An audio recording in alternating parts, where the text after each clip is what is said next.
Content monetization policy, এটা নিয়ে দুশ্চিন্তা আছেন? কোনো চিন্তার কারণ নাই। সো আমার এই ভিডিওটি শেষ পর্যন্ত দেখে ইনশাআল্লাহ আমি গ্যারান্টি দিচ্ছি এই সমস্যাটা সমাধান হয়ে যাবে। সো তাহলে আমি কথা শুরু করি। আমার ওয়ান কাজ হচ্ছে কি, আপনি অন্যজনের ভিডিও আপলোড করবেন না, সবসময় নিজের ভিডিও আপলোড করার চেষ্টা করবেন। নাম্বার 2, যদি আপনি ফেসবুকের মধ্যে অন্যজনের ভিডিও আপলোড করে থাকেন এখনই ডিলিট করে ফেলেন। নাম্বার 3 কাজ হচ্ছে কি, ভিডিওর মধ্যে কোনো মিউজিক অ্যাড করার দরকার নাই। নাম্বার 4 কাজ হচ্ছে কি, আপনি প্রত্যেক দিন একটা একটা করে লাইভ করবেন।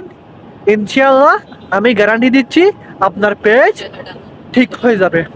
এই সমস্যাটা সবার পেজে ছিল অ্যান্ড আমার পেজও ছিল। আমি কিভাবে দূর করছি আমার অভিজ্ঞতা থেকে বলতেছি।